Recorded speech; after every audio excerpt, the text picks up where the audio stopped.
मुंशी, ओ मुंशी मलाई। जी भोतार, मखण पगरियो तो नहीं जा। अरे मथो नखा, कम जी गाल कर। केड़ा कम भोतार? ताजा कम कुटड़ा ही ना बाबा। हुकुम फटकायो बाबा। मुंशी, घर वारी के मोए साल थी हुआ, हाने दिल थी चवे तो पढ़ जा। भोतार बाबा नारा न थी जो, तवा जो वसन वडो आ, तवा सा कोई शादी कोन कंदो। अस्सलाम वालेकुम भोतार मखण खान। वालेकुम सलाम, चाक चंगो भलो। काई टई बाबा मस्त ही, तू दे हाल वाल चाक कई खुशाई बिया खैर ने। ले ले ले ले ले ले ले ले।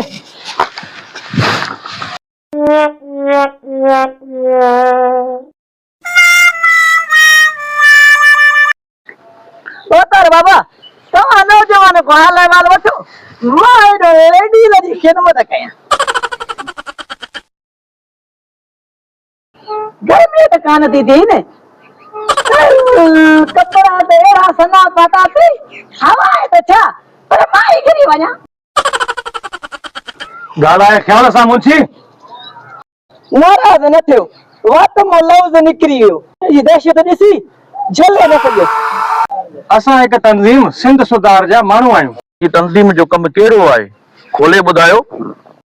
कम तो वडा आहिनि, लेकिन अगर को साथ दे तो तो बुधो तवा छड़न माण्हुनि जा निकाह कराईंदा हो भला एडी काई स्कीम अचे त पो इन गरीब जी पारत हो जाए। असा बंद थे स्कूल खोल रहन चाहिए था, खास कर छोकरन जा। काल कान वणी, बरड़ी जी छोकरी पड़ी छा कंदियूं? भोतार ॻोठ जूं छोकरियूं पढ़ी कंदियूं छा, जेकॾहिं पढ़ंदियूं बि माण्हुनि ॾे वरी ख़त लिखंदियूं। बाबा इहो कमु बेहतरी हुआ त कराइजे ई न। भाई ये तो बुधायो, तव्हां जी शादी थियल आहे या फारिग आयो? मोहतरमा भोतार मखण अॻे ई ज़ाल जा पेर ड्राइंग वेठो आहे। असां नौजवान कचा कुआरा आहियूं, सोचे सम्झे जवाब ॾिजांइ। खुशबू हिनन जो दो न है, हे आहिनि एड़ा। माना त हिन जो नालो खुशबू आहे, वाकई खुशबू अथसि। नाराज़ न थियो त हिकिड़ी ॻाल्हि कयां, असां चङनि शयुनि जा शौक़ीन आहियूं बाबा। मुंशी मलाई, मेहमान जी बाबा का खिदमत कर को चाय पियार को मलाई वाली चाय दूध पत्ती खणी आ।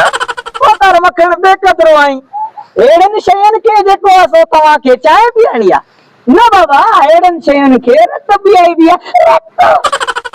असां कुछ भी कोन पींदासीं, रुगो तव्हां छोकरनि जा जेके स्कूल बंद आहिनि उन्हनि खे खोलरायो। भला इहो त ॿुधाए बाबा, खुशबू पढ़ाईंदी छा स्कूल में? जेकॾहिं खुशबू पढ़ाईंदी त पोइ अॼु ई मां भोतार खे चई करे स्कूल थो खोलां। ऐं असां जहिड़ा वॾा बि पढ़ी सघनि था। सब पढ़ी सकन था, पर मर्दन स्कूल में पढ़ी सकन था। तो खोलो भी पाण ऐं पढ़ो भी पाण। मुंशी बाबा, इन्ही ॻाल्हि खे सोचबो, छो जो सिफारिश अहिड़ी आहे न। ठीक है भोतार, पोता सोचो, असां सुभाणे वरी ईंदासीं। हाँ ठीक है बाबा, ठीक है। तू भी वञे थी? भोतार मखण बाबा, वाह जो शइ हुई। भोतार मखण मुंहिंजो त वाकई पाणी पाणी थी वियो।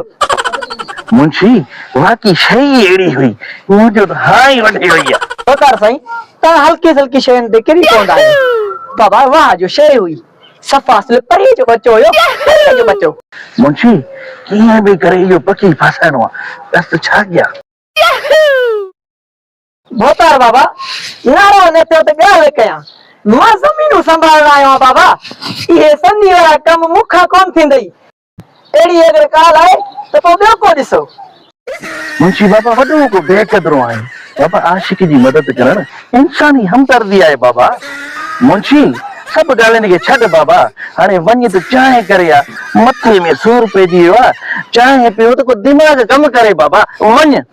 भोतार बाबा चाहे तो के भी तो पियारिया, बस तू रुगो गुल्ली के